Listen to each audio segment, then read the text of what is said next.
বিশ্বাস করো, আজকে তুমি যদি পরিবর্তনের কারণ না হও, কোনোদিন এই দেশ পরিবর্তন হবে না। একটু একটু করে পরিবর্তন হও। প্রতিদিন আমি লক্ষাধিক পারি না, হাজার খানিক তো পারি।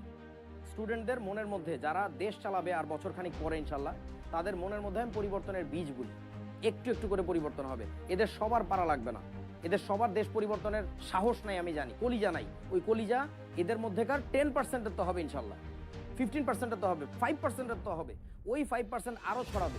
এইভাবে করে হয়তো আমি কোনো একদিন মরে যাবো, তো হবেই, কিন্তু কোনো একদিন ইনশাল্লাহ দেশ চেঞ্জ হবে। That is the way. শুধু দেশ না, পৃথিবী চেঞ্জ হবে। তোমার মধ্যেই সেই বিশ্ববিখ্যাত বিজ্ঞানীটা বসে আছে, তাকে জাস্ট বের করে নিয়ে আসতে হবে। বাট সেই লোকটা পড়ে আছে খুবই ব্যাকডেটেড নলেজ নিয়ে।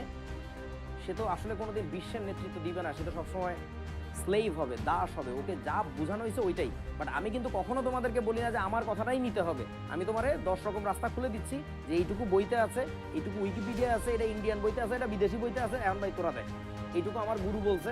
যেমন এই যে আমার ছাত্র আরমান শাফিনের স্ক্রিনশট দেখাইছি, ও যদিও আমার ছাত্র ছিল, বাট ওকে আমি আসলে গুরু মানি, জাস্ট গুরু মানি ভাই। সে মানে রসায়ন আমি প্যাশন থেকে পড়ি, ওর প্যাশনের লেভেল অন্য জায়গায়।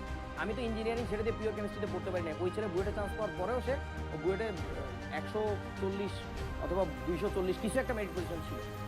2013 ব্যাচ, সাউন্ডের এক ব্যাচ সিনিয়র। বাট সে তো বুয়েটে পড়ে নাই, মানে ওই মানে ঢাবিতেই পড়া লাগবে তার কেমিস্ট্রি নিয়ে। এই হচ্ছে পাগলামি, বুঝছো? ওই যে একটা কথা আছে যে ones to change the world আর the ones to believe they can change the world. মানে তোমার বিশ্বাসটা তো থাকা লাগবে। আমরা বিশ্বাসই করি না যে আমার দিয়ে কিছু একটা হবে। এই যে আমি যে বলি আমি কোনো একদিন ইউপেকের প্রেসিডেন্ট হবে, এটা চেঞ্জ করবো, ওটা চেঞ্জ করবো, এটা শুনে অনেক মানুষ হাসে, অনেক স্টুডেন্ট হাসে, অনেক গার্ডিয়ানরা, আমার ভাই ব্রাদার, বন্ধু বান্ধব হাসে। আমি হাসি না। বলতে বলতে কোনো একদিন ইনশাল্লাহ হয়ে যাবে। বিশ্বাসটা রাখতে হয়। আমার না হোক, আমার কাছ থেকে আরো 10 জনের সাহসটা বাড়বে যে এরকম বিষয়টা হওয়ার চিন্তাটা অন্তত করা যায়। ঠিক আছে?